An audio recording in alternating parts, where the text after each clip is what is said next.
ball and no strikes. Aaron waiting, the outfield deep and straight away. Fastball is a high drive into deep left center field. Buckner goes back to the fence. It is gone. Here's the pitch by Downing. Swinging. There's a drive into left center field. That ball is going to be out of here. It's gone. It's 7:15. There's a new home run champion of all time, and it's Henry Aaron. The fireworks are going. Wilson's got a wide one, and somehow, some way, Paul Richardson comes up with the ball. Did you see that? He hit Steve Brown with what looked like a karate kick. That's why they marked it 2 yards away. They fake it, though. It's a direct snap, and now it's thrown downfield, and inside the 45-yard line, it's caught. Caught at the 40-yard line. There's a flag down.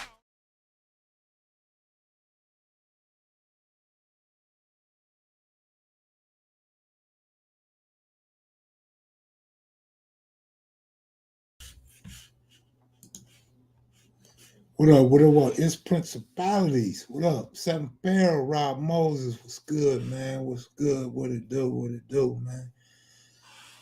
I hate that I just got the news. Like, I had a homie hit me, but his text was bad, right? So another homie just hit me, and he said, we sat down with the A-Track Gangsters today. It was very well needed. We met up in Manhattan Beach, and we ate together. Man, that's what's up. I wish I had known that. I would have put that on the other channel. But that's a good thing, man. I'm sure Young Ann will probably be talking about it on his channel. That's a good thing, man. That's a great thing, man. I might have to go live again on the other channel to put that out there. You know what I mean? How to go golf do today? He been asleep. He threw 5 interceptions. Took a couple of sacks. But he won the game because his defense really did their thing, man. But yeah, golf is looking great. The Lions are looking great. I think in the end, a lot of people going to be hurt when the Lions lose because you guys think they're the best thing since Tom Brady. But I don't think they're going to the Super Bowl. I think tonight kind of showed you. I think tonight showed that he's a bit overrated. Everybody know the Texans don't have no defense. Texans defense is horrific. Vikings got a free win today. He's known to choke when it counts. I think so too. But I mean, the one thing, golf and the Lions do so much good that it's really hard for me to take anything away from them. Because they just, even when they do wrong, they still do good. They still win when they do wrong. Golf can have a bad game and still win. The defense can play terrible and golf come through. They got that new kicker, boy. That new kicker is bad. But coaching, I think coaching-wise, I think they got a good coach. I think he coaches the team well. I think they understand how to play team ball in Detroit. All of that, man, stuff that I do not want to say, things I don't want to like. I mean, yeah, I don't want to like. But what I do trip off of is, remember everybody was talking about his line in L.A., his offensive line, when he came to Detroit, the line. Now he got the best line in football for 2 years. I mean, come on, man. He can sit back and throw all he wants. He has a green light to throw deep. He got couple good receivers. He got a good receiver and a good tight end. He got 2 good running backs. He got all the pieces he needs. So I just want everybody to keep the same energy if he doesn't get to the Super Bowl. Keep that same energy. You end up like Lamar Jackson fans. You will end up like a Baltimore Raven fan of the 2020s. Yeah, do you think D Ravens got a chance at the ball? They do got a chance. Yeah, they do. They got to beat Kansas City, though. They have a chance because they have a great running back. They got a quarterback that can run and pass. They got a decent coach. And a decent defense. So they got a chance. But do I think they will get there? No. 5 interceptions. Man, Texans tripped. The Texans tripped out, man. The Texans, how you don't score in the second half at home? You got to be able to kick a field goal, a touchdown, something. And that's the thing about the Texans, because the Texans really look good. They look like a hell of a playoff team for 2 quarters. Look really good, interceptions and all that. But they can't be throwing interceptions like they do, through like 2 or 3 interceptions itself. At least 2, right? And you moving the ball, you got to get them first downs, man, and get them field goals, man. They missed a bad field goal, a terrible field goal. That could have changed the game. Yeah, that was just terrible, though. I mean, both teams turned the ball over. That was terrible, though. But it is what it is.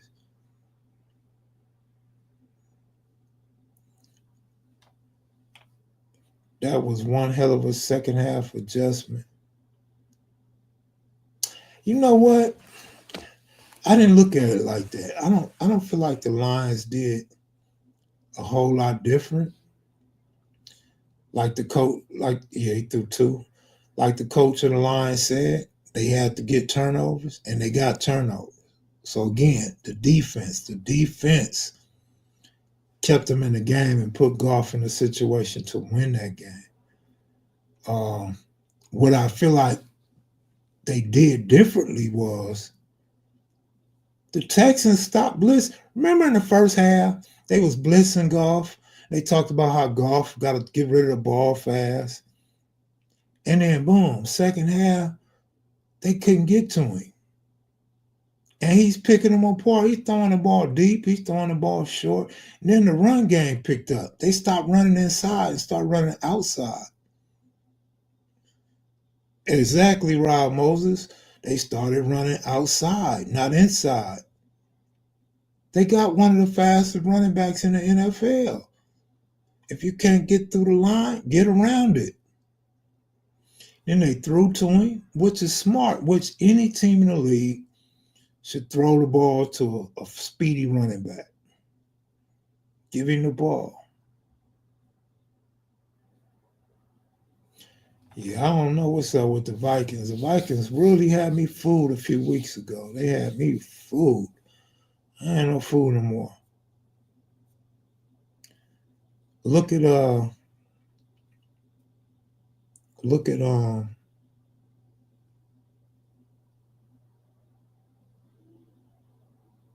Falcons, man. Kirk Cousins is something else. Now the Vikings won. At least I thought they won. It was 12-7 or something like that last time I seen. I think the Vikings won. Yeah, Vikings won. But they wasn't impressive at all. Kel Mack, them home underdogs cover most of the game. Of course. Tampa Bay Buccaneers. Wasn't the Patriots was on the road, huh? Did Washington cover or push Redskins? Well, yeah, that's just how it go, man. That's not nothing I came up with. It's nothing I discovered. It was a guy in prison that put me up on that, man. Man, them dogs are great every week. Yeah. Detroit Lions didn't cover. They won, but they didn't cover. They was in Texas, right? Oh, so, yeah, Texans covered. But it is what it is. A lot of them went down in college again, too. College football, Texans covered, Jags, too. A lot of college football did, too, man. A lot of them college basketball was crazy. College basketball, they was covering like a mug. Washington didn't cover. What was the point spread? What Pittsburgh win by? Oh, they was favored. Oh, okay. Oh, Washington was favored at home? Really, against the Steelers? Oh, they tripped out. Washington should have been favored in Washington, but Steelers are the better squad.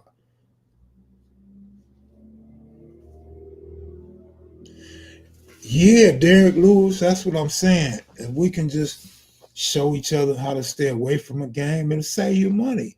Because you get to not put them L's on your ticket, man.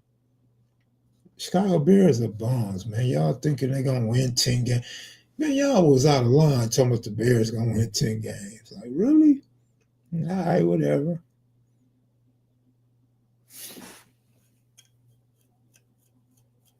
Man. DJ, you want to come on? You know you could come on me anytime.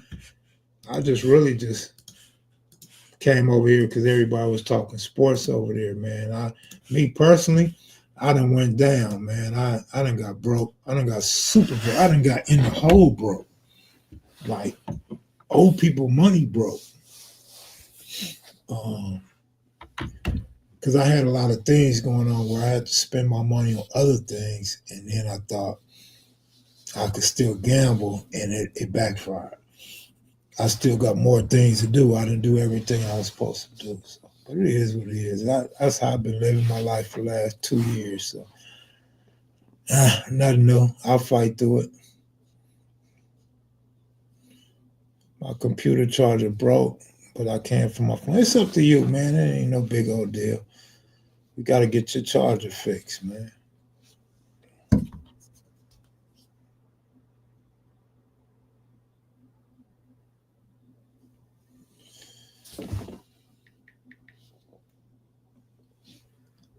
Caleb Williams been overachieving. Here's the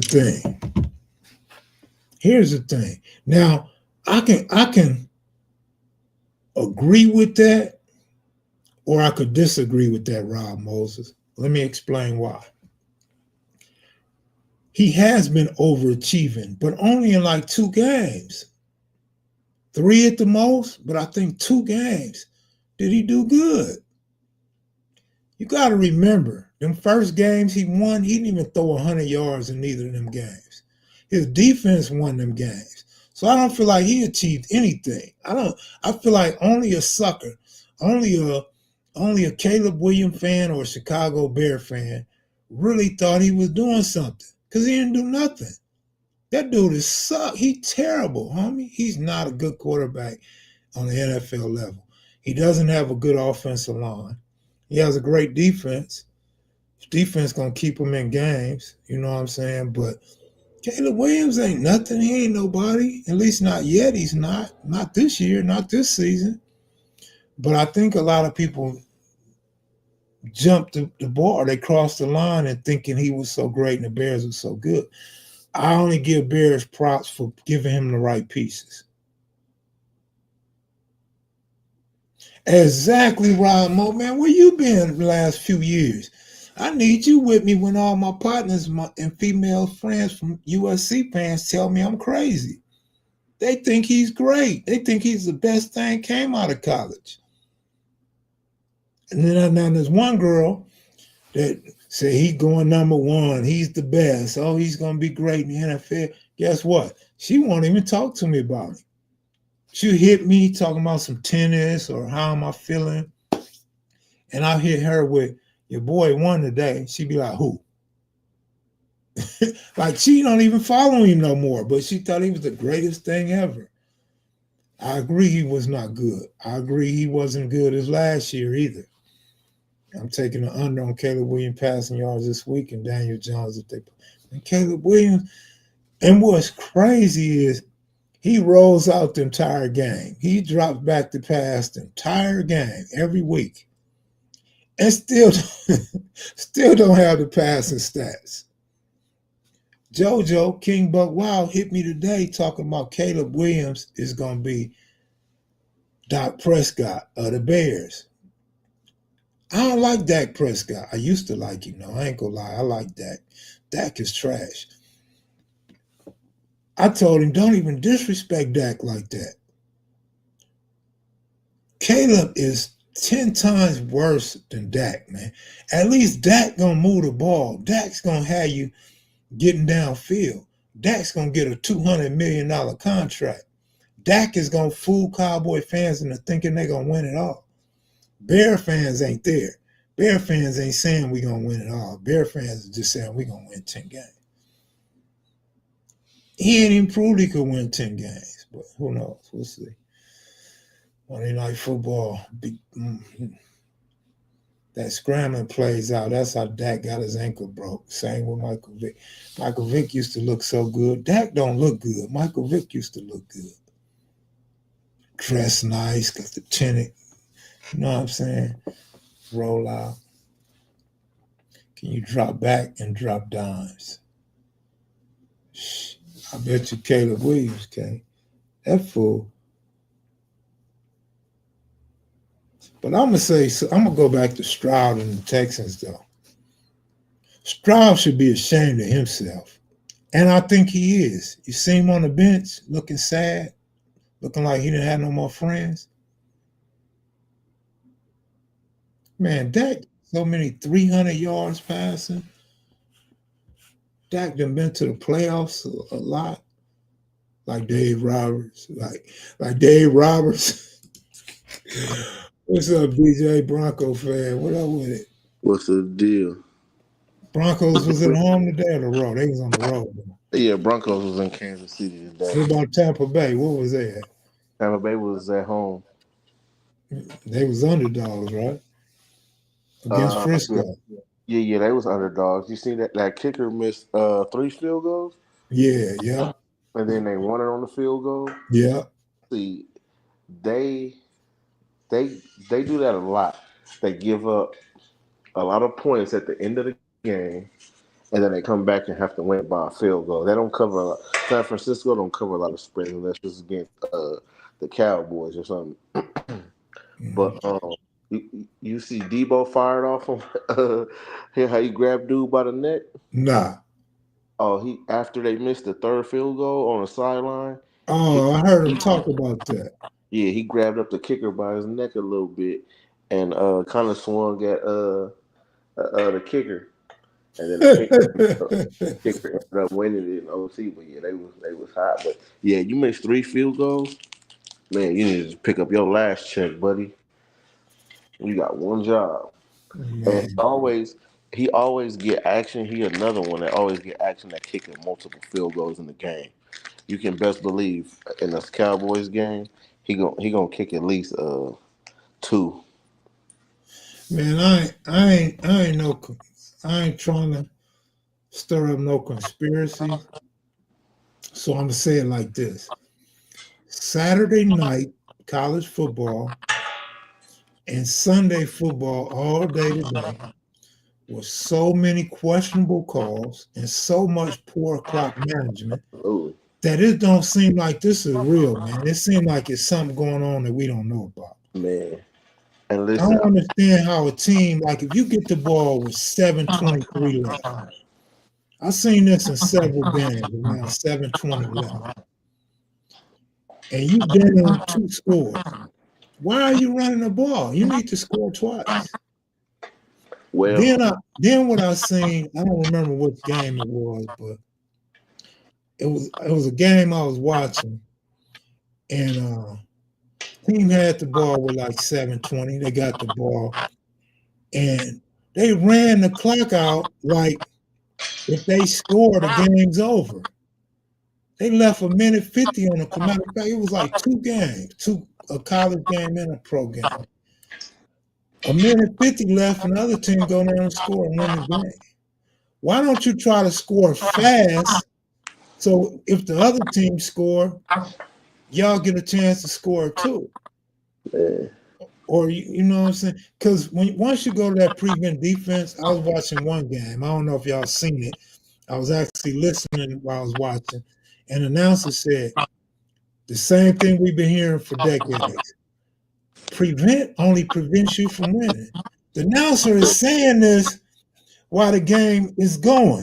yeah, You let only good for I him. hear echo too. There's something going on with DJ. I think he washing dishes or something. Nah, man, I'm over here building a fucking desk, man. Oh, okay. Bullshit. But you purposely letting the team get the outside all the way downfield. You You give them the outside, they're gonna get out of bounds. Why don't you give them the middle so the clock keep running? Plus, you could get a pick six, or you could jump the route and intercept and go out of bounds. Why would you give them the outside? 9 yards, 8 yards, 10 yards, 9 yards, 8 yards, 10 yards. Before you know it, they in the red zone. Buck made 35 on feed, not betting, missed 702. Yeah, we're gonna have to leave Buck alone. Buck is so close to getting banned, permanently banned. It's crazy. What was I about to say? Is it echoing real bad, or they just hear the stuff in the background? It seemed like metal hitting metal. Oh yeah. But our voice is not echoing. Nah, it just sounds like it because something else is going on. Oh, okay. But man, what we've been saying since this season started about these coaches, they trash.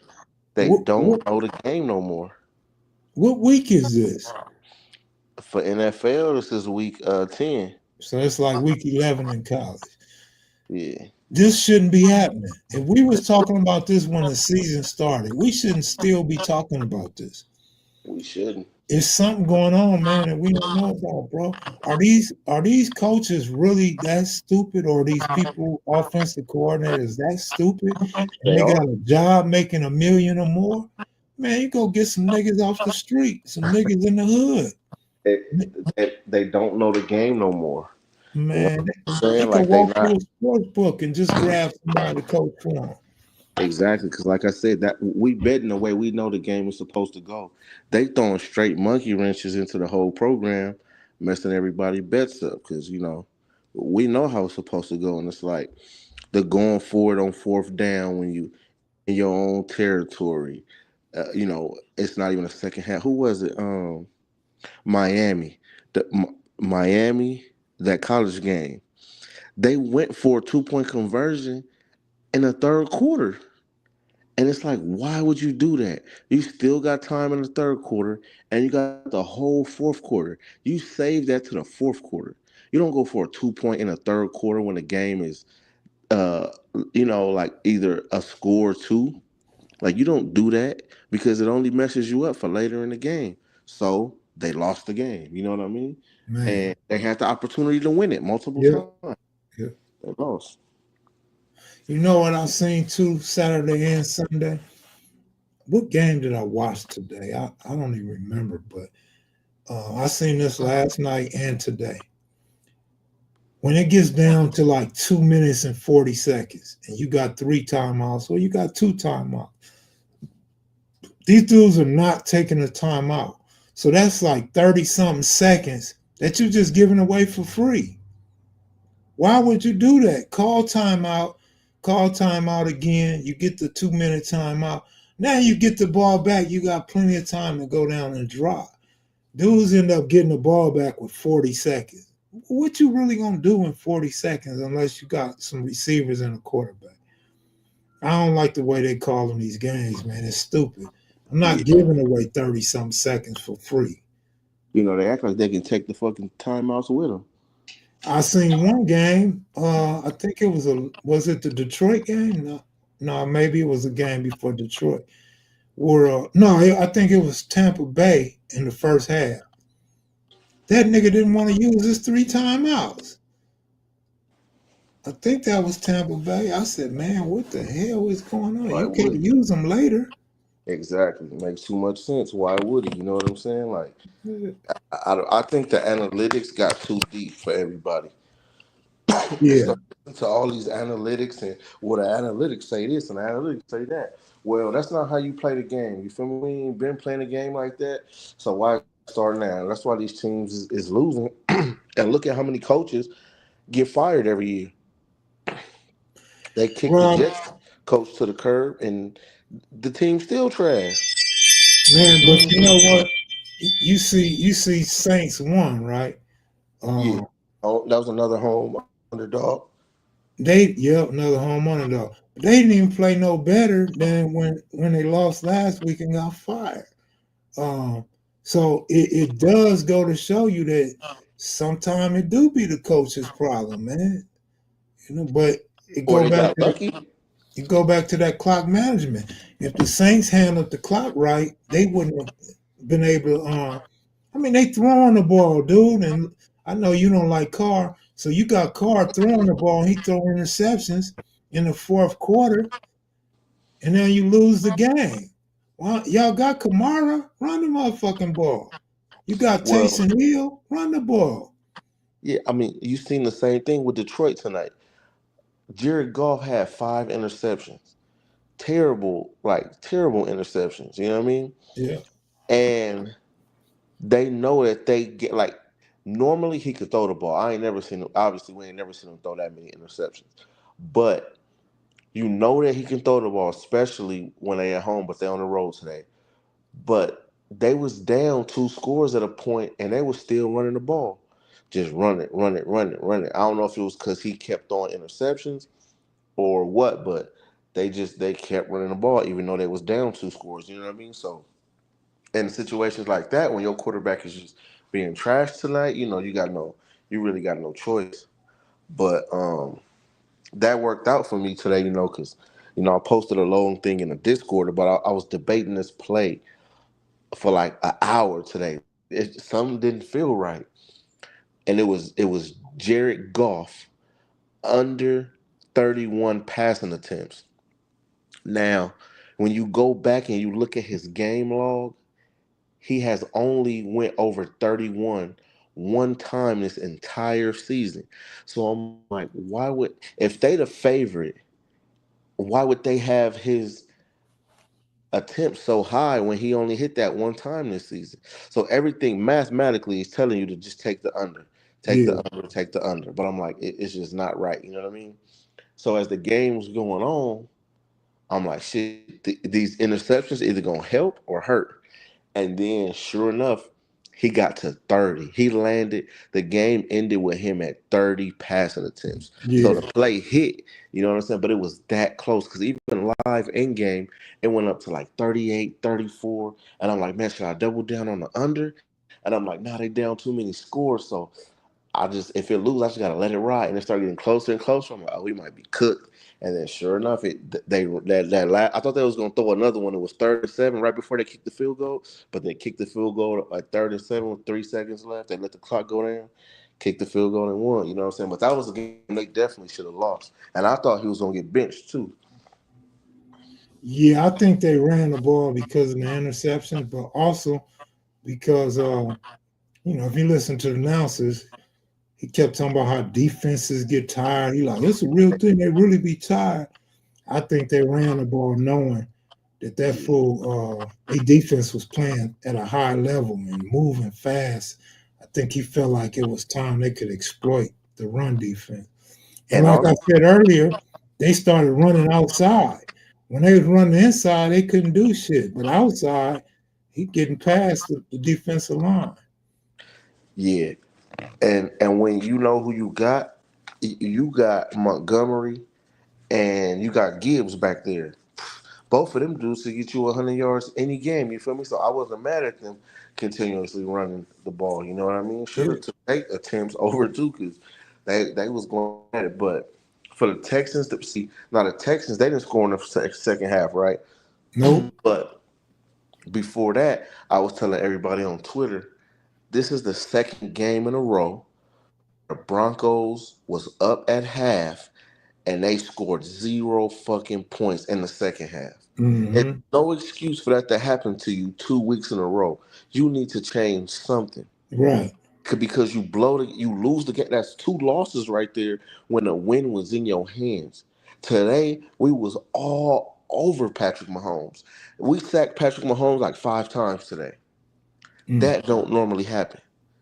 So when you up that good on I think we was up 2 scores on them, and they just came back and won off a blocked field goal. 1 point.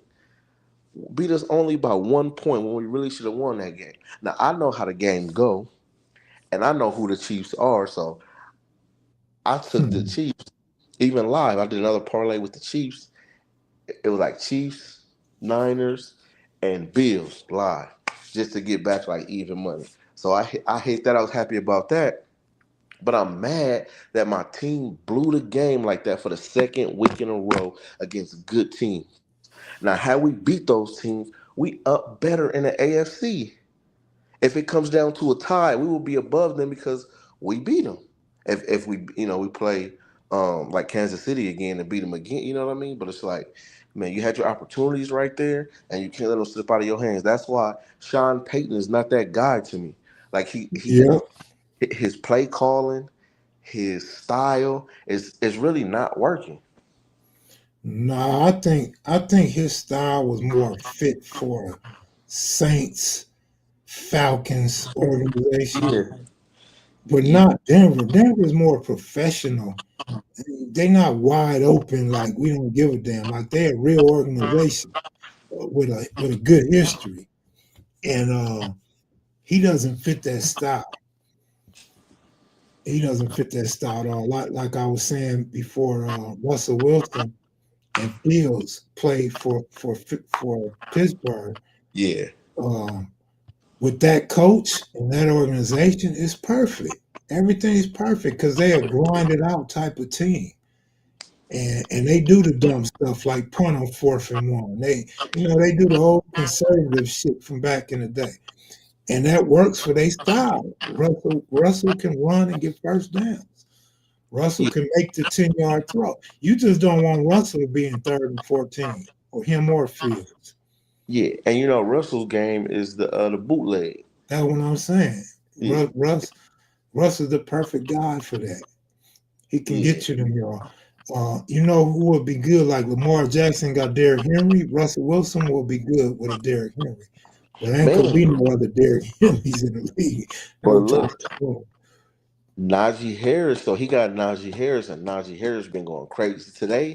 He didn't do so good. They stopped his running, but he done had 3 games in a row where he had 100 rushing yards. Yeah, if they run the ball consistently, and of course you got to be able to have a defense that's going to allow you to run. Najee's a good running back. I like Najee, but Yeah, I like Najee. there's games, like you said today, there's games with Najee where I'd be like, man, why is this fool in the game? He can't even run past the line. But and Derrick Henry, sometimes you see his big ass get a -1 or -2, you be like, man, what the fuck? But he don't get the ball up. And then when he get the ball, he'll bust on you and you'll forget all about the 1 yard, the -1 yard. Yeah, but Henry's strong, big, yeah, strong. and he been the only guaranteed hit all. He didn't score in every single game. If you would have took him and his odds would be like -300 every game. So if you would have took him every game to hit, maybe just parlay him with like Chiefs money line, you'd be straight. You'd win every game. Yeah, exactly, Rob Moses. I'd be like, man, what's up with this dude, man? Because he actually run like he don't even want to play. That's funny. That's funny. You know? But yeah, Aaron Rodgers and Devontae Adams straight fired. man, I told everybody, I tired telling everybody that's not gonna fix their problem. You know what I mean? And they had one of the number 1 defenses in the league the first couple games. You know what I'm saying? You know what? I thought it would help him. I didn't know if they would be all that, but I thought it would really help him. Now the flip side, remember last week I was talking about I only came on once, but remember I was talking about how Arizona don't have no defense. I'm like, damn, look like they had defense. They was playing defense. Yeah. Who was it? I forgot who that was that just played. But they often they put hands and feet on them dudes, man. Like it's crazy that both of them games was like that. And I had a parlay with both them teams too. It was just Eagles money line and Cardinals money line, and they put hands on both. It was 31-6 for most of that second half on both games. Same score. I think Mixon scored in all but one game this year. Who? Mixon. Oh, he scored today, didn't he? Yeah, I think he scored every week except maybe one. Yeah, I like Mixon. He do his thing, but yeah, to see your team, blow a lead like that, not putting no points on the board in the second half, like that's ridiculous. Man, at least 2 or 3 teams did that. I don't think the Bears scored second half today. But the Bears was losing all game though. So They sorry, that's why. they sorry as But hell. I'm just saying, there's a few teams that didn't score, man. Like, That's the only thing I'm mad about in that Texan game. How y'all don't score at home in the second at half? all, yeah, especially at the crib at all. You're not gonna score nothing. Man, Crazy. But like I said, my team, the Broncos, we done it twice, 2 weeks in a row against two of the best teams, two of the best yeah, quarterbacks in the league. yeah. Baltimore and Kansas City. Now, our defense is always good enough to keep us in the game. For the last couple years, ever since that year we won the Super Bowl, our defense has always been up to par. It always keeps us in the game. It keeps us from getting blown out. But the offense lacks every single year. We done been through so many quarterbacks, so many coaches, so many offensive coordinators. Like, get somebody in there that's young. We never go to the college route and get one of these young college coaches, bump them up, bring them to us, and throw them in it and bring some new, exciting, some flash, something that we need to score because the defense is doing their job. The offense is always lacking. Don't make no sense. Like, how many times can you have the same problem until you fix it? You know what I'm saying? Mm-hmm. Like, it's crazy to me. Like, anybody can see this with their own eyes. Like, the same problems every year. Offense that can't keep up. Offense that can't score. You got an all-pro in Cortland Sutton. We gave up Jerry Jeudy, which we should not have. But we have key pieces, but we cannot get the ball down the field. So my first play today was Bo Nix that I posted in the Discord. Bo Nix over 201 yards. So all we needed was 202. I know he gonna get this. I know that we probably gonna be behind most of this game, right? But he surprised me. He came out in the first half. He had 160 yards in the first half. Mm-hmm. Why this motherfucker didn't get 200 yards to the fourth quarter? I know. I seen your notification came up when you hit. Yeah, why? If you got 160 in the first half, what's going on to where you don't get another 40 yards until the fourth quarter? Like, come on, dog. Come on, man. Rob Moses, man, Connor's a beast in Arizona. He's the only person I've seen running over Henley. And I just found out Henley got the most tackles on the Chargers. And he's running that defense. Man, he finna get a big ass contract, man. Man, I hope so, man. That's gonna be hard. It's gonna be Man, love. Big you gonna be happy. His trouble's gonna be over with. Hey, because that dude love his daddy. He love his daddy to death, man. Of course. Yeah, they had no issue. And then for him to come to the Chargers and be playing in the city, up the street, like, man, that's different. And that's what I say. I think that's bomb. A lot of people, when it happened, were saying he should have went outside of LA, get away from all It this. wasn't his choice. Right. But you know how them dudes be. Well, How they be with you get trade, sit out. I thought it's perfect. It's your home city. You know the city. You know You where ain't you gotta can go nowhere. move to. You can stay you can still stay with moms and pops that first year or two. You feel me? You ain't it's nothing. But I remember when Paul George first came out, when he first came out of college, they were saying the same thing, that they didn't want him going to the Lakers or the Clippers because he was from he's from Palmdale, but so they just felt like all his homies was gonna be leeching off of him. Like, I know a couple dudes that grew up with him and all that, and my brother went to school with him, and they just felt like it was gonna be a bad influence. Especially for LA dudes, they always feel like that. Like, if you stay in LA, it's gonna be a bad influence. You're gonna mess around and get killed, or stuff like that. But we want that hometown hero. You know what I'm saying? Yeah, exactly. Everybody want to be their hometown hero. Exactly. My thing is this just for Kev Mack, right? I would much rather be in an environment that I know about, meaning Now I know where I can go and where I can't go. Facts. Now I know what area and what people don't like my daddy and who do. So now I can stay on the outskirts of LA. Exactly. You I gonna could do go. that? I could go to Irvine or Manhattan Beach or Beverly Hills. I don't have to be in the hood. I know where to stay away from. But yet I still know where my friends live. I know how to Yeah. navigate through the city. I go somewhere else, it's gonna be a lot of pressure off of you, but you don't know where the fuck you at. You know what I'm Exactly. saying? And somebody might try something with you. Oh, you one of them niggas. You one of the LA niggas. You out of towner. You feel me? Like you say, you don't know what's going on. A lot of them situations, they happen out of town. They don't really happen at home like that because the home got love for you. Yeah, exactly. When So it comes who was that? Somebody said they almost got robbed this year. I don't remember who that was. It was an athlete. Say he almost got robbed. Two dudes approached him, and they was like, "Oh shit, you son, I'm a fan of yours, man. I was finna rob your ass." Yeah, I be hearing about that a lot. Good stuff like that be happening. Yeah, that's a trip.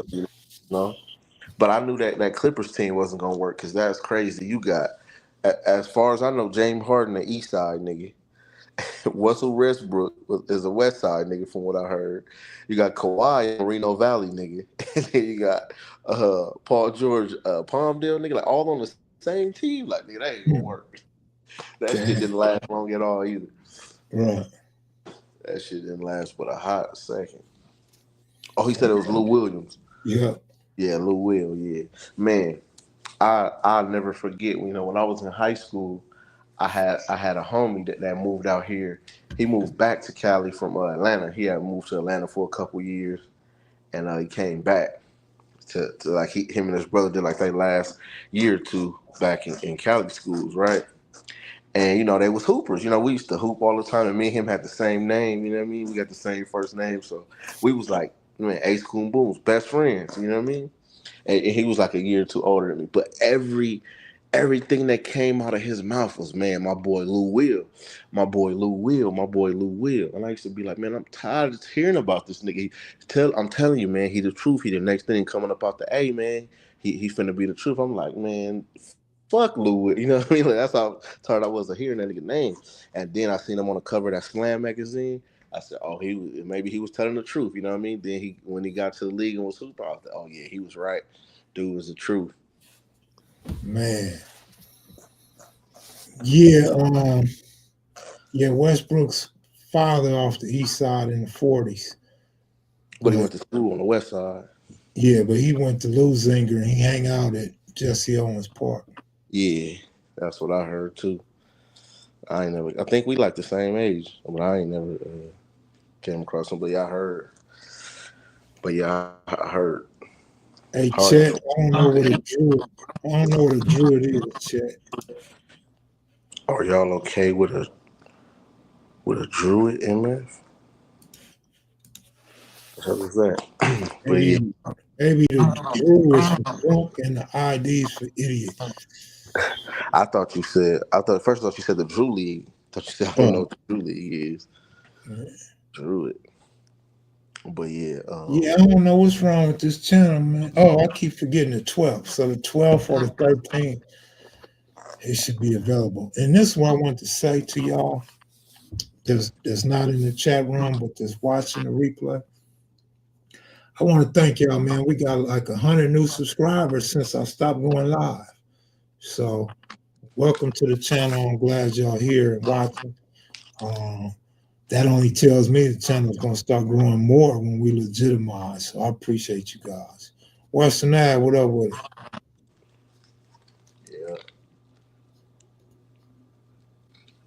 Yeah. Oh, man, I don't care about people from the British, and I don't care about no magic stuff. You good, man. Ain't nobody tripping off that. What happened to the Jets? Yeah, DJ just talked about that. Told y'all that Devontae Adams ain't the answer to their problems. Well, to piggyback off something that DJ said, I want y'all to realize the Denver Broncos and Tampa Bay Buccaneers been hanging in there with the best, man. Hey, y'all quit thinking them teams are so great, man. Some of these sorry teams are just a good play away. or a few seconds away from a win, man. I'm telling you that. I can't remember what was that. Your sound went out. How about them Cowgirls? They lost again.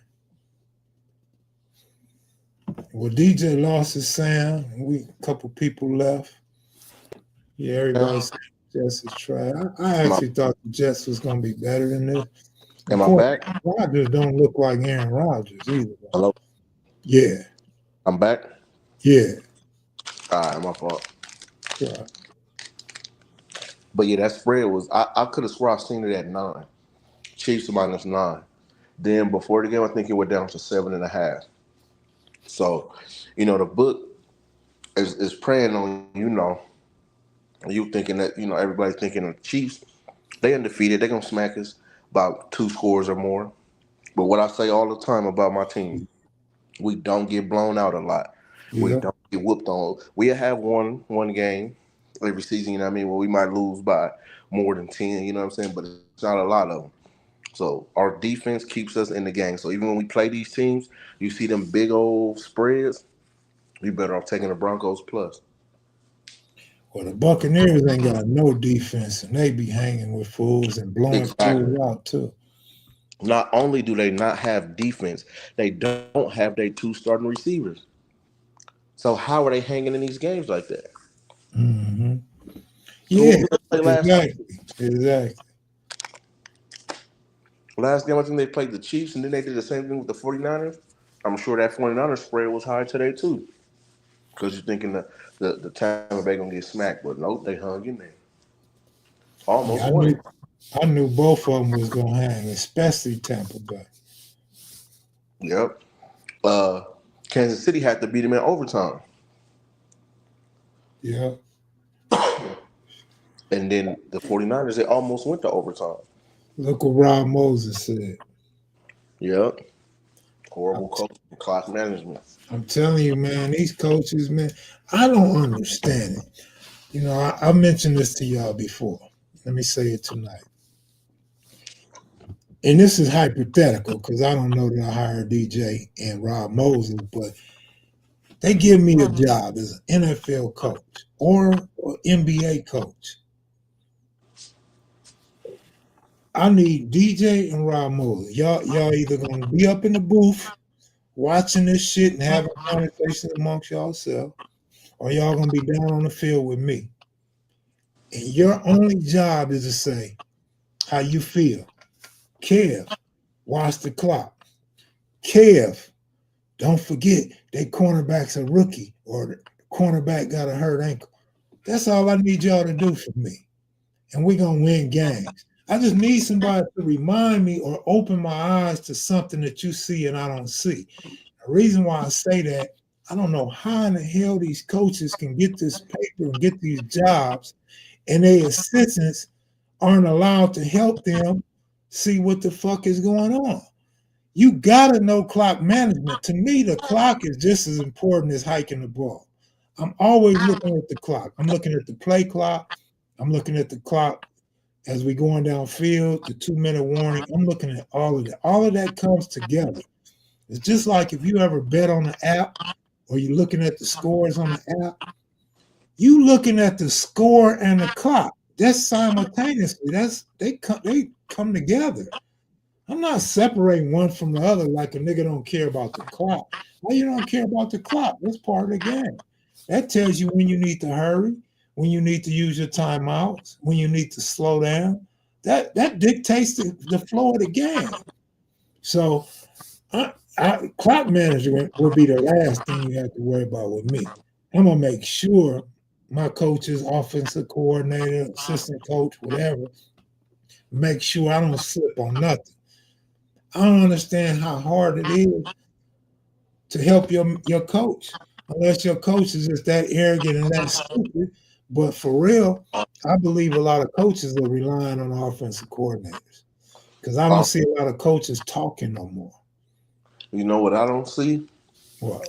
You know what I do see is the coach calling the plays. I see. That's how you know they're too arrogant. I see a few with the play calling in their hand. Only a few though. Let the coordinator call the plays. That's his Yeah. job. Yeah. Well, I'm like this. If DJ, if you my offensive coordinator, I'm like this though. DJ, I need this sort of play. You got a list of the plays, but I'm gonna tell you what kind of play I need. You know, if you're not, if things ain't working, like I'm gonna let you call whatever you want to call as long as it's working. But if it ain't working, hold up, I need this type of play. I need that type of play. I don't feel like they working together enough, and I don't think these teams come in prepared. When I was young, or when you guys was young, we it seemed like every team had a game plan before the game. It seemed like they knew if it was going to be a running day or a passing day. Now it's like every day is a passing day. We got to wonder if they're going to run the ball. You know what I'm saying? You got the Detroit Lions with two good running backs. They rushing yards be like 57.5 for one and 46.5 for the other. Both of them could get 100 yards. So you should know they should be running. All right, Chet, you found Jesus. Ask Jesus how the hell you gonna get back to this motherfucking channel. Tired of your ass. Troy Aikman knew Tampa was going to lose in overtime to KC. He called it from the booth. Man, we all knew that. Yeah, we all knew that. He didn't speak no revelation. Anybody that knew football knew that. You get a ball to Kansas City in OT, they're going to score. They're going to win. Yeah, absolutely. They did it in the Super Bowl. Especially with that tired defense. Yeah. They just showed you in the Super Bowl. Todd Bowles. Who Todd Bowles coach for?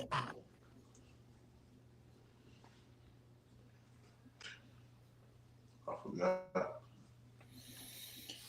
Yeah, well, shit, I'll be glad when this channel get right, man. I'll come talk some sport. It might encourage me to be on the other channel too. Shit. Yeah, and y'all can start super chatting for these wins that we giving out. Yeah, DJ, you would be getting all the money right now. Shit.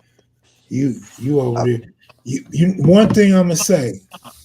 When you hit me the other day telling me you thinking about giving up, that's why I say you've been hot as far as consistent. You've been consistently winning, so you can't give up. Because that's where I was. I was ready to give up before you was ready to give up, and then I hit twice.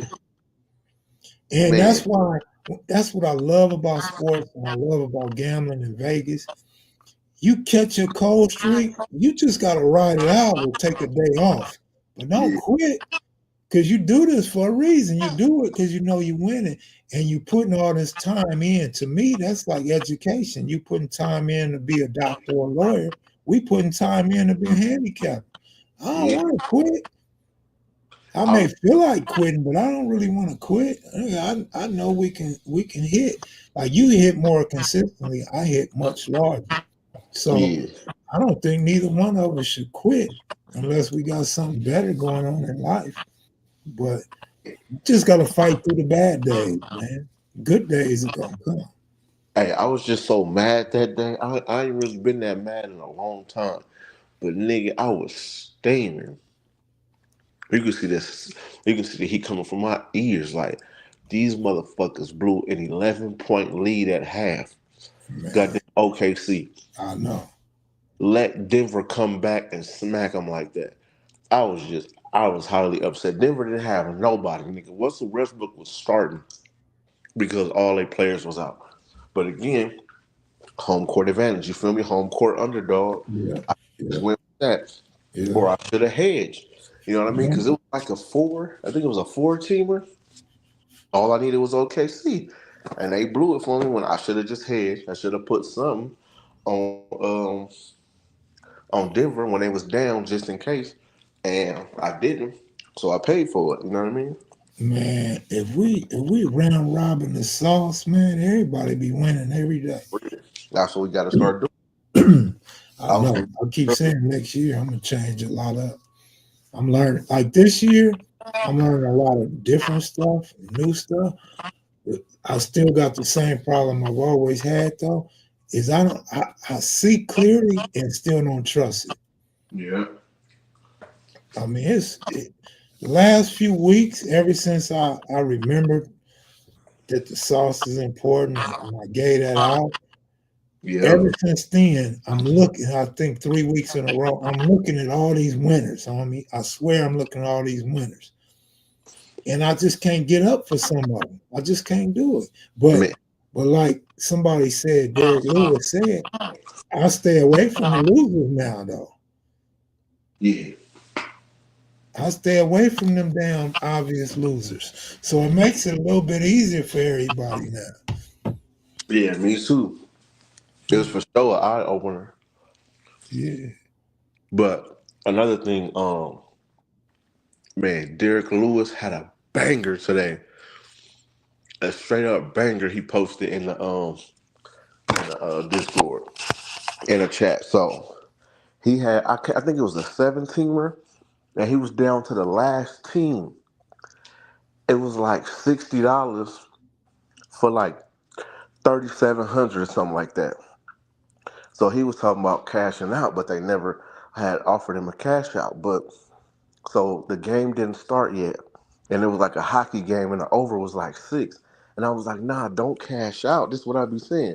Don't even cash out. You just hedge yourself. And so his last game was over 6 total goals. Well, you just take the under.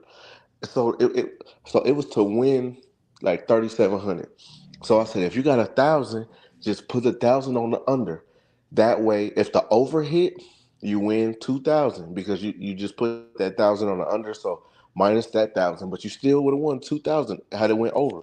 But if it goes under, you lose the whole 37, but you profit 1,000 because you put that 1,000 to hedge. Like that's still a Right. good margin. You win 1,000 in one day, you can't be mad at that at all. Right. You know what I'm saying? So you put yourself in a position to actually guarantee yourself profit with parlays like that, and that's what people got to get um more confident with and more strategy wise, because he said after I told him that he went and he did a hedge, but his hedge was another parlay. And what happened? One team, the Suns, on that parlay messed it up. I said, no, you don't. That's not how you hedge. No, that ain't how you do it. Yeah, because there's no point in adding it. I done seen people add a minus 1,000 Yeah, bet loaded. on the hedge, and that minus 1,000 loses, and it messes up your hedge. Now you got nothing. You know what I mean? Now you done lost twice. Like you better off Man. taking that straight the other way. Who doesn't like guaranteed money? Like that's crazy. If you put 60 on, you was invested $60. That 60 will turn into 3,700. You flip it the other way. You take the under just straight. Now you either, no matter what, you can watch that game with your feet kicked up. You're not gonna be stressed or nothing because you know no matter which way it go, you gonna profit at least a rack. So Yeah. that's what we got to get smarter at doing. You know what I'm saying? And I know sometimes it's hard because you like, man, I want this whole 37. You know what I mean? I want all of it. But it's like, what if it don't? You always got to prepare for the worst. You know what I mean? Like if you up and you not tripping, I get that. But if you really want that money, you could really use that money. You in a no lose spot. It's just like AD today. AD fucked me. AD, I had AD for 30 points and AD for 35 points. Now, he had 19 points at halftime. 19. That means he got a whole 2 quarters to get another 8 or more points, and I'm straight. 8 or 13, and I'm good. We're going to Sizzler, you feel me, if this hit. So, at halftime, his live line was 32 and a half. Now, if I would have hedged the 32 and a half, I would have been cool. Like, okay, no Oh matter what yeah. happens, I'm going to win. But Yeah. he gets hurt. He get poked in the eye, and guess what? I lost both bets. So Damn. now I'm kicking myself in the ass, and I'm mad at him. You feel me? But it's like Yeah. he got hit in the eye. You know, it wasn't his fault.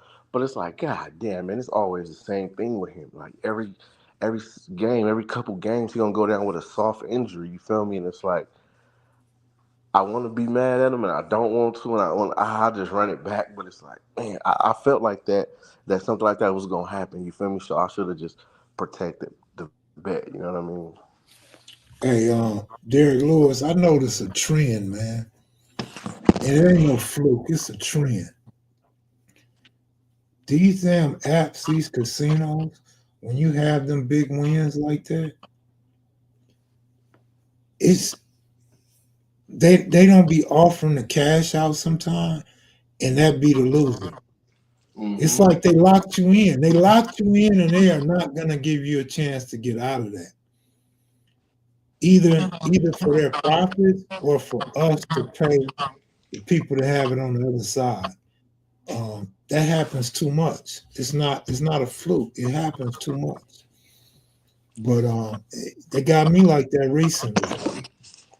But if you DJ make it sound easy, and I don't know what type of people y'all are, what kind of money y'all got, because what he's saying is right, but I don't be having 1,000 to head.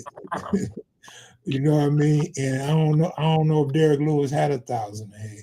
But if you do, if you manage your money right, you can really make $1,000 a day on hedging if your parlays are coming through. So what he's saying is true. I just don't be having 1,000 a hedge. I don't know if Derek did or not. But they locking you in. They locking you in now on some of them parlays. But this is also why I say every single sports book that's available to you, you need to have on your phone. So you can go the other way. Yeah, if that one is true, it don't. If you have to parlay on BetMGM, I'm not saying Derek Lewis specifically, but I'm just saying anybody. If you have a parlay on BetMGM, it's tripping. It's not letting you do. Like you go to another one and do it over there. You know what I'm saying? If you can, if it's like I understand that hedging is not available all the time. Sometimes, like he told me earlier, as soon as the game started, the line moved to 5. Which I get that, and in that situation, it's really nothing you could do. You know what I'm saying? But you got to watch the game and watch the line and see if it go up and then get anywhere near that 6 again. You know what I'm saying? So, what was the other thing I was gonna say? The other part is, man. So everybody, you should have somebody or a couple people in your phone that you can call and be like, "Hey, I got a guaranteed right here. If I win X, so even if you ain't got 1,000, you gotta have somebody that could give you the 1,000 and know that Of course, you're gonna have to break them off. You know what I'm saying? But if it's a guarantee, if you tell me it's a guarantee regardless, and I'm gonna get my money back or I'm gonna make a profit regardless, shoot, how I'm gonna say no? I mean, not me personally, but how anybody gonna say no? Like, hey, I got something for you. I got it. Boom. You know what I mean? Explain it to them. It's best if you got somebody. If you ain't got it, man, that's why I encourage people on here to don't look at this stuff like, oh, them gang members or this a gang website. Look at it like these is real mature men that's gambling, and y'all get to know each other, man. That way y'all can you could go through Discord if a person don't trust you on Discord, but you like that person, or you like the picks they give. Get to know them. Get to know them. So when you're in them situations, you be like, hey man, throw me 500, I'll give you back 750. exactly. Just that keeps money in your pocket. You can help somebody else that you know is always gonna be there for you. Like with me, I tell people that know me, people that grew up with me, they know. But with me, on Monday, I might have 20,000, 25,000. But on Tuesday, I might not have no money. I'm not a good person to call and say, hey, you got this, you got that. Because I go for broke all the time. And I won't have money all week. But if you catch me on the right day, you got it, no problem. This might sound stupid, but it's the honest to God truth. I don't give a fuck about 1,500 when I got some money. You can take this 1,500, and if you keep it and lock up on me, depending who you are, I might be mad. I might not be mad. I might be like that 1,500, and so you never ask me for nothing again. Yeah, cost of Like doing nigga, business. you just bought out our friendship. And our friendship is gonna be worth way more than 1,500. Yeah, So, but if I say I ain't got it, don't think I'm lying to you. I just ain't got it. But I encourage people to get to know each other, and then that way, when you fall or you got a hedge, you can call somebody, man, and get in. exactly. It got to be somebody that you trust, and you got to have somebody out there that trusts you. You know Yeah, what I'm saying? Or have some collateral, something. You know what I mean? Like because you collateral. guaranteed win. Hey, people wanted collateral. You're right. I say this though: once a person comes through for you, it's like you trust them now. They didn't came through for you. They don't stand to win. So you can trust that person. But once you pay that person back, now the trust is mutual. Yeah. Now it's like, okay, you real nigga. Especially if the first time the sum is higher than the next time. Like if a nigga loan you 500 and then you only need 100 from the next time, he gonna already trust you. Like, man, I trust that nigga. It's like, if a dude give me 15, 20,000, nigga, I am not gonna fuck you for 200,000, man. I mean $200, $200. Yeah. Come on, man. But especially if even if it's a non-gambler, like if you explain the situation to them and break it down simple for them, and they understand that you got a guaranteed win over here. It just depends on what side, and we both gonna eat. We both gonna profit. Who gonna say no to a guaranteed profit? Exactly. But see, like I'm not. I don't do a lot of those long shot parlays, and even get down to the last team to where I could even, what I'm saying, do a lot of that. But sometimes, shit, I hedge a straight bet. You know what I mean? Like I should have did today. You know what I'm saying? Because I had more than I wanted riding on it. But I wasn't tripping. But I was still shit. I can't lie. I was tripping. I was mad as shit at AD. But but shit like that happens in gambling. It happens all the time. What can go wrong will go wrong. The man Absolutely. the man had 19 points at halftime. 19 at half. He finished the game with 22 because he got injured. He was well on his way. He really could have had 40 points in that game. You know what I'm saying? So I had him for 30 and 35. That all I needed was a couple more points. Yes, because in play, Dallas -1.5 and the Suns -1.5 lose both ways. That was a cold ending right there. And Dallas kept going up by 2. Over and over, Dallas was up by 2. But let me see. You guys say so many good things on here. We need to start breaking them down to the live is just about that and that only, so more people can tune in to the topic that they want to hear about. But see, that's what I was saying earlier.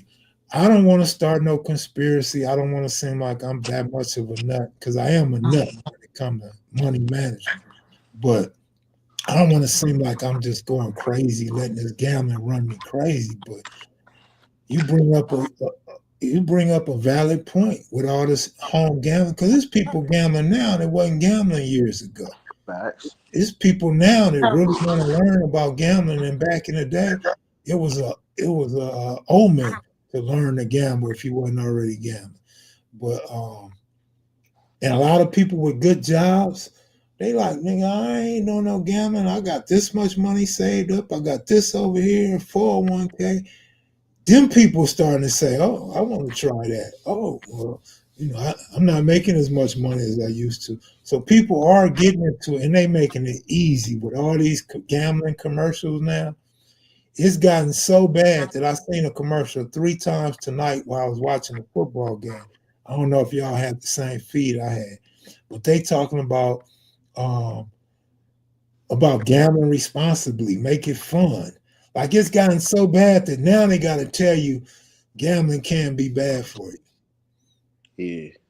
I mean, they advertise and shit. They got LeBron and Kevin Hart in commercials. Man, You know how much you got to pay LeBron and Kevin Hart to do a commercial? For real. And they got several commercials. Like they just went on a tour doing commercials. Exactly. But I mean, you don't really know no sports books or casinos that don't make money. You know what I mean? So like, I don't see why more, these wealthy black people, don't get into it. We should have had somebody black should have a majority share in a casino or something by now. You feel me? Because Man, the you don't Jay-Z, see them losing business. Jay-Z's, Puffy's, Floyd Mayweather. All right, so this is what I used to tell people. Gambling been fixed. It been fixed. Rob Moore, it been fixed. Ain't no question about that. But let me give you a conspiracy now. All this no conspiracy stuff now. Let me give you a conspiracy. Here is my personal conspiracy. When you're betting on these basketball games, I don't give a damn if it's college, pro, or overseas. Candace Kirksey, what up? When you're gambling on these college football games, these NFL games, these NBA games, pay attention. Now, I ain't telling y'all that it's rigged. I'm just telling you it seemed rigged to me. Because how you watching a game for 2.5 hours? You watching a good game, man, going back and forth. It's just a good game. Ain't nothing fishy going on. It's a good game. Then at a crucial point in the fourth quarters, they got all these timeouts, an official timeout. This is official timeout. And they go over there and they talk and shit. And then all of a sudden you got these long timeouts. These timeouts been 30 seconds. Now all of a sudden it's a long timeout. And it's all this going on in the huddle and out the huddle. Man, my conspiracy is they're trying to figure out what number they want the game to end on, man. They trying to figure out, do we start calling fouls on this team so it go over? Do we let them play so it go under? Do we call pass interference so this team can keep going on draw? You see how many fourth down pass interference is going on? That means I should just throw a bomb every fourth down because it's a good chance I'm going to get a pass interference. Then you see, I forgot which game it was. I don't know if it was Pittsburgh or Washington. Maybe it was Hawaii last night. 4th and 1. Now, I don't watch Hawaii like that no more, but the announcer said that this coach goes for it on 4th down all the time. 4th and 3, 4th and 4, 4th and 6. This coach always goes for it on 4th down. It was 4th and 1 at the 50, and this fool punted. And the punt was only like 20 yards. What did you really have to lose and going for it? You know you don't have a fucking punter. How did that game end? Who did UNLV win? Hawaii lost. UNLV looked good second half. Yeah, Hawaii always lose. Hawaii been trash for so long. Heck It don't yeah. even make no sense. Heck yeah. They were trash when I used to watch them. And that's an easy win for you newcomers. You lose on the weekend. And you wait for that last game, Hawaii. You can always bet against Hawaii. If they at home against nobody, that don't apply. But if they playing with any school that you know of over here on our side of the town, guaranteed Hawaii's gonna lose and not come. Yeah. They play really late. It's usually like when they at home, they play the last game of the night. And then when the game come on, it's gonna be nighttime where we at, but then it be daytime where they at. And then they end up getting smacked. Like I don't remember them ever being good. Yeah, it's weird to me how these times I see a couple people agreeing. And again, it's just a conspiracy of mine. I ain't telling y'all to believe it, but I am saying start paying attention more. Because me personally, like I said, I be watching the clock. Me personally, and I think DJ knows this, I be trying to bet quarters and halves so I could get on to the next game, the next quarter, and the next half. So I pay attention to this. So I'm the dude that sits back and fold my arms like, man, what are they doing? Why is this timeout taking forever? Why are the officials huddled up? Because I'm trying to get to the next quarter. And so I see this a lot the last 2 years, a lot. And I'm saying, man, what is this? And now y'all know, we know for sure now. Back in the day, it was questionable, but we know for sure now. One of the officials on the field has an earpiece and a beeper or whatever from New York, and they hitting them like, "Hey, that was incomplete." Hey, that, and they not hiding, and they letting us know this call. They actually say it, that this call was overturned by the replay official, or whatever. How we know they wasn't doing that a long time ago? How we know what they saying in the ear is, let that one go. Hey, don't play. Let it go. Hurry up. Just set the ball down. Let it go. Because sometimes y'all notice teams will go and they take their time. Y'all notice that when it's a questionable play, some teams go back to the line and they take their time. I'm like, fool, hike the ball for the replay, hike the ball. And other times they in a hurry. But the officials getting call from New York, they could be like, wait, slow down. Wait, don't spot the ball so fast. Wait, hold on, let us see. Okay, yeah, they didn't throw a flag. Go ahead, run the flag. We don't know what they saying, but we know they talking to New York now. See, something that I hate when like you wait till you get to your last drive, the game almost over. Now you want to be in the hurry up offense. Now you want to try to run the ball down, throw the ball And it 5 works. passes in a row, and it worked. Like you should did that a long time ago. You was down 2 scores in the second, third quarter. Like you should have been doing that. Like if I was a coach, that's what I would come out the game in a no huddle offense and catch the defense, lacking and try to get on the board quick, you know what I mean, and score. Like you should have that in your game plan, you know what I'm saying? But I do think that we need that though, where the senior officials could be in their ear telling them, because we be dealing with so many BS bogus calls, man, and so many missed calls. It's like, man, they need to get that together because they are dictating how a lot of games end. Yeah, they are. And look, I mentioned it to you. I don't know if it was today or yesterday, but the way these games finish, especially in basketball, but football too, but you could watch a whole basketball game and the last 2 minutes of the game dictate who wins the game and how much they win by. I don't like that shit. Because now you could call fouls if you're trying to let one team cover the spread, or you can not call fouls if you want the team that's winning to cover the spread. It's crazy how they control the outcome of the game. It is. And I personally, I don't like it, but it's like, shit, what else I'm going to do? This is what I feel like I really know. It's a way to get some money without doing illegal shit. And it's just, quite frankly, it's fun to watch and get your adrenaline flowing and stuff, especially if you could get some money out of it. Yeah, it is, one of the few things where you can come up, in the course of 3 hours, you know what I mean? You can go from nothing to something, you know what I'm saying? Yeah, especially like 6 hours, because I give you more time to hit them parlays.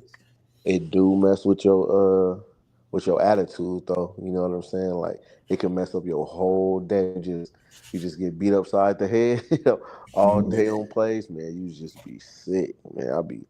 That's like I said. I was ready to just hang it up. Like, man, I could, can't believe it sometimes. You know what I'm saying? But everybody ain't got good luck, So you gotta hope for the best, but expect the worst. You know what I'm saying? And if you do that, Yes. you'll come out a little more fair. Yes, that's true.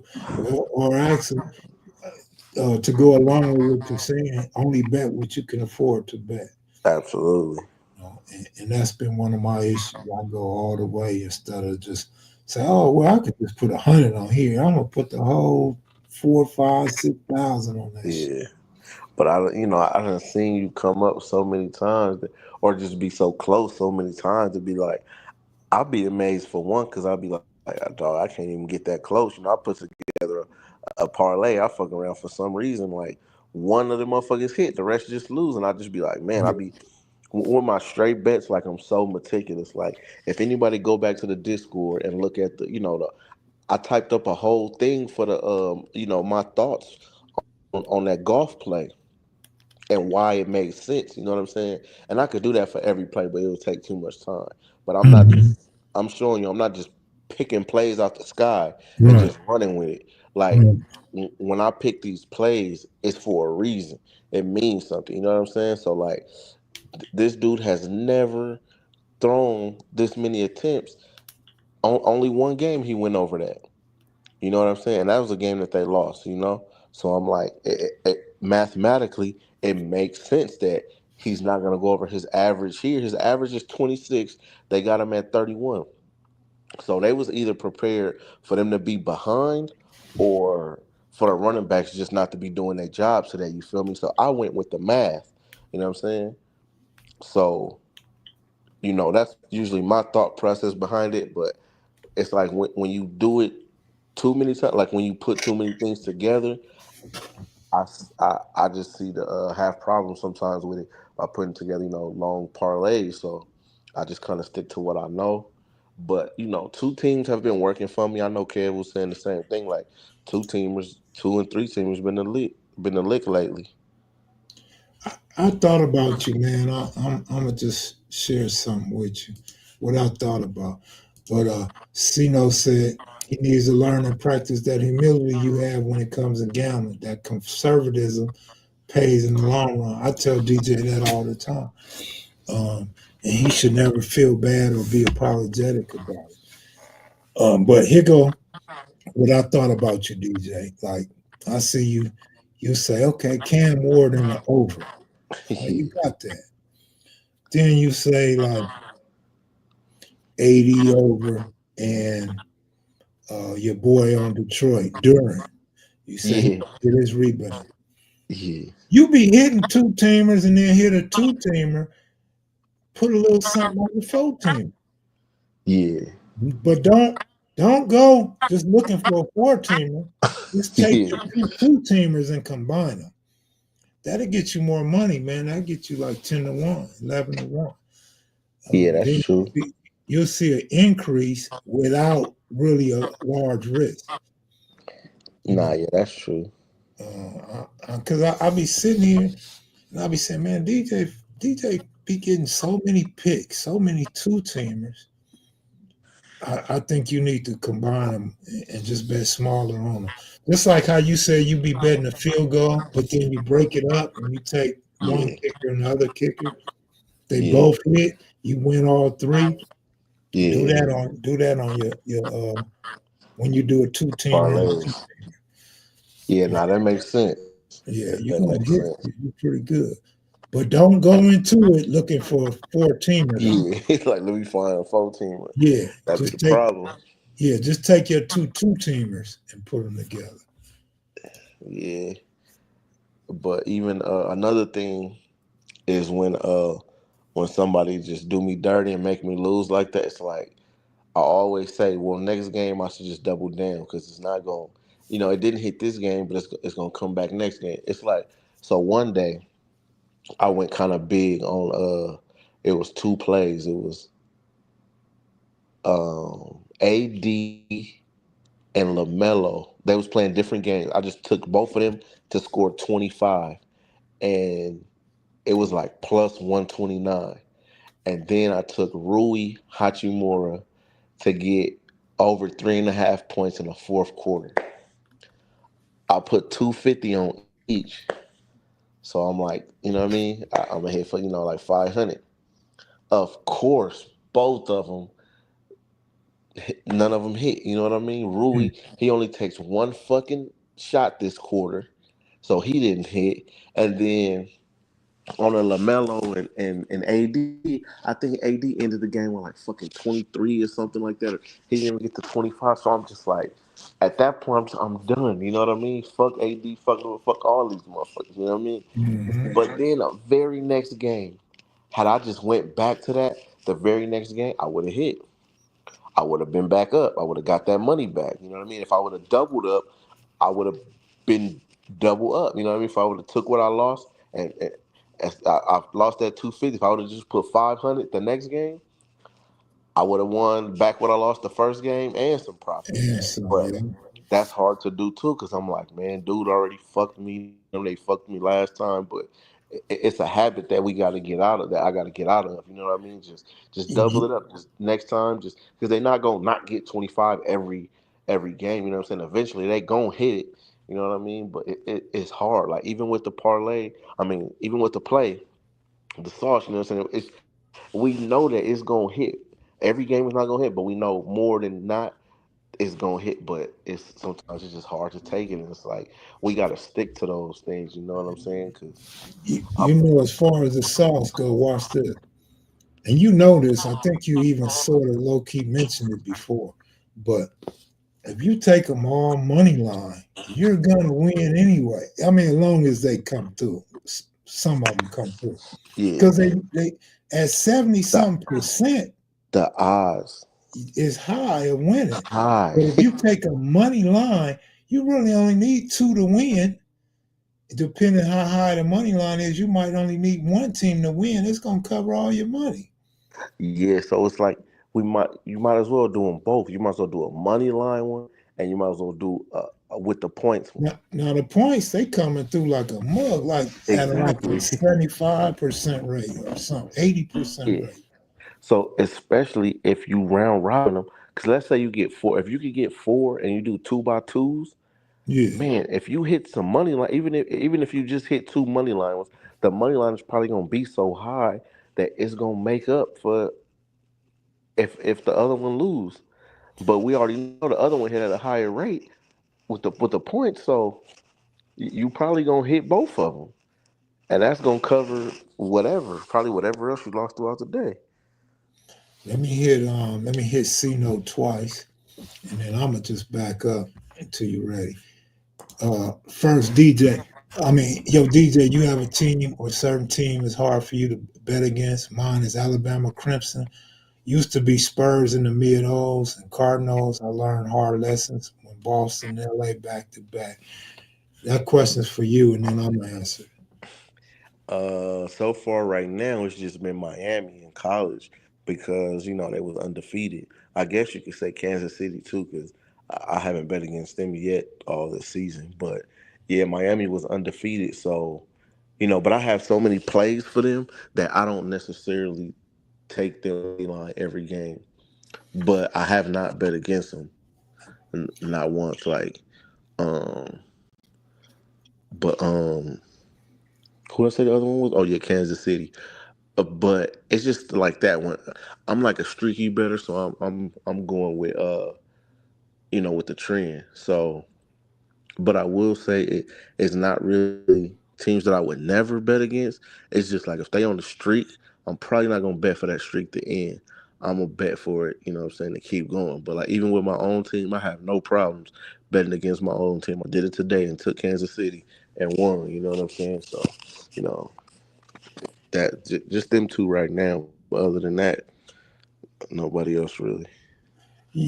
For me, it's quite a few teams I won't bet against. I don't like to bet against my team. I don't like to bet against the Patriots. I don't like to bet against the Dodgers. I will bet against the Lakers, but I try not to bet against the Lakers. You know what? The Lakers, for me, is kind of like the Cowboys for Cowboy fans. I really be thinking they the better team on the court.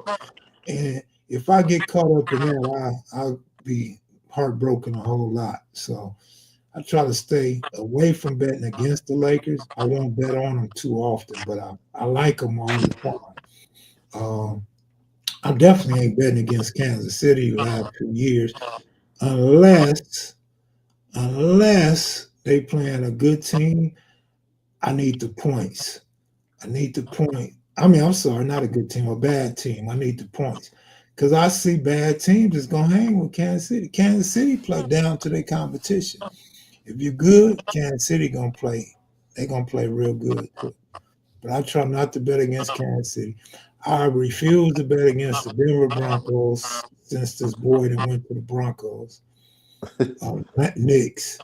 Yeah. I'm not betting against the Detroit Lions because I can't stand their ass, and Detroit people be like, Detroit this, Detroit that. So I'm not finna go against Detroit. But like DJ said, I pretty much bet on every team and against every team. It's all about the matchup, but I don't make it a habit to bet against teams that I think are good or teams I don't like. I'm not going to do that. Let me see the other one he said I want to answer. Okay, do y'all think it's potential for all these betting companies pay large sums to athletes to do certain things? Some of them dudes out there would risk it, getting an extra $5 million a month or so. Okay, let me say this. I don't think any of these greedy corporate companies will pay an athlete $5 million a month.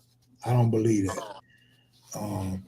Secondly, I know how black competitors are. Obviously, I'm not talking about every athlete on the field, but those diehard competitors, they are not fixing to jeopardize their reputation and their record for no money. They trying to get every touchdown, every reception, every yard. You know, some players play harder than others. Some take plays off. Now, James Harden, look at him. He take plays off. Look at Luka. Luka won't play no defense. Luka let you just go past him and get a layup. Luka will get you a technical foul. So it does look like some players are pulling some bullshit, but I don't believe those type of players will risk their career for nothing like that. Pete Rose got banned for life for betting on it. Exactly. So you taking money from somebody, you get banned for life too, especially $5 million. You're gonna get hit with tax evasion and all kind of hit you with criminal charges. That's what I was gonna say too. Like I don't think so because it's a crime. You know what I mean? Like if a company, like who gonna put their livelihood, their career, their family career when you already making millions of dollars like that? You know what I mean? Not only that, if a betting company does that, they lose the whole company. Like they go to jail. They can't run the company no more. They can't be the CEO no more. Like, is it worth it? You know what I mean? I don't think like I've never been a conspiracy theory dude. I really hate conspiracy theories, but I think that most of what we go through and what we see with this gambling, sports betting, and these sports in general, even if you're just a fan and you don't gamble, I think we just dealing with a lot of incompetence. You know what I mean? These coaches is not in the game how it's supposed to go. It's a lot of mistakes that's made, whether it's officiating from bad calls or no calls, and you double that down with a dumb coach. You know what I'm saying, or a dumb player. You know what I mean, and you're dealing with a bunch of dummies. You know that's why certain people that I will say I don't really bet with a lot because it's like you can't depend on them. If I can't depend on you to come through, if you ain't got the common sense to play the game how it's supposed to be played, then why would I risk my money on you? You know what I'm saying? But that's getting hard too because now everybody's looking incompetent. You know what I mean? The coaches just blowing these games, refs is blowing them. Like just we got to deal with them.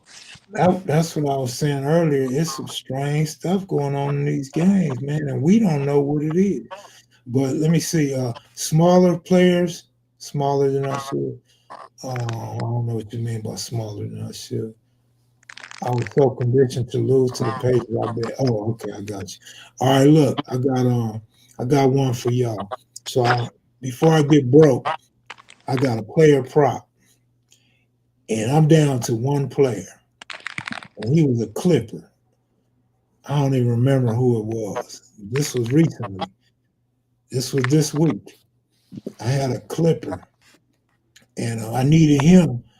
I needed him to get 1.5 points. What up, Big TY? I needed him to get 1.5 points. I'm not watching the game. I'm looking at the simulation of simulcast on my phone. And I'm looking and I'm watching. And this player goes out the game. It's only like 2 minutes and 3 minutes left.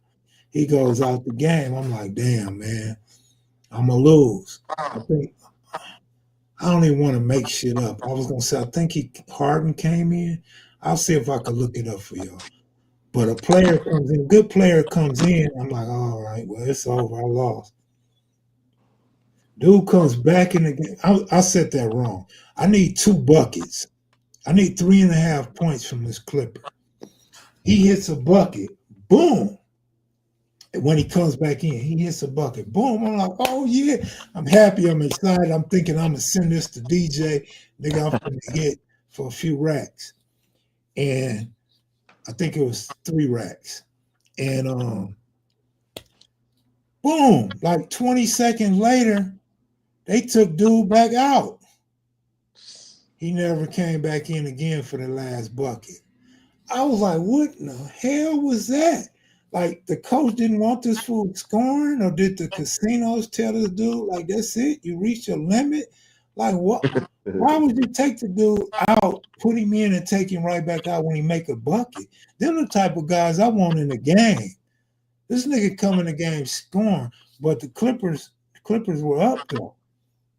They were either up a lot or down a lot. I don't remember. You know, the Clippers games fluctuate. They always blowing everybody out. Always. Yeah, end up lose. First half to be up 20. Fuck around, lose the whole game. Man, I was so hot, man. I'm like, man, what the fuck is going on? I didn't see the game, so I don't know what the coach was doing or saying or none of that. But I was like, man, that's fucked up, man. Yeah, that'd be happening so much. You'd be like, please let this dude come back in the game. Dude come back in the game and either don't take a shot or get pulled out the game. Like the other day in the Discord, I gave out Josh Giddey assists, over 5.5 assists. And man, dude had 5 in the first half, right? Mm-hmm. So the live line is only 8. I'm like, he only need 3 more? They gonna give me that? Like, I'm like, cool. So I take I already got the 6.5. I just need 1 more for that to hit. I take the 8, the over 7.5 too. Literally at the beginning of the third quarter, this dude had like 2-3 turnovers. Coach just yanked him. He had turnovers and a foul. Coach just yanked him. I want to say he didn't even play the rest of all the rest of the third quarter. I'm looking like, damn, what happened? Like, did he get hurt or what the fuck? Like, he took Josh Giddey out after 2 minutes? Like, so then he comes in the fourth. He gets the other one. Of course, he gets 7. And so I hit the 6, but I don't hit the 8. Right. Just because this dummy was throwing the ball away, getting stripped, getting turnovers, they ain't got a foul. Like, man, so yeah, it's just like stuff like that be annoying as hell, man. All right, y'all. I'm gonna get out of here, man. Hopefully, in a few days, man, we be able to super chat and all that. Spend more time over here. Yeah. Man, y'all check out that Discord, man. We in there giving plays, hitting plays. Yeah, Kobe at Rucker Park was crazy. Man, I used to love to see them boys go to Rucker Park, man. Man, the Drew League too. When Kobe went to the G League, that story was crazy too because they tried to get him to leave early, and he was like, "The game not over." Like, nah, he wanted the last shot, and he ended up hitting the game winner, and the whole place just rushed the court and hugged him. Yeah, and it was cool, like, you know what I mean. And it's just crazy. The police was like, "Hey, how about we get you up out of here right now?" He like, "Hell no," but. That's like we were saying earlier, you playing for a team, you doing something for the city, man, you going to get love everywhere, you know what I'm saying? Mm-hmm. All right, y'all have a good one, man. I'll see y'all soon. I guess after Monday Night Football, I'll holler at y'all. Yeah. All right, DJ, have a good one, bro. All right, for sure. You too, man. All right.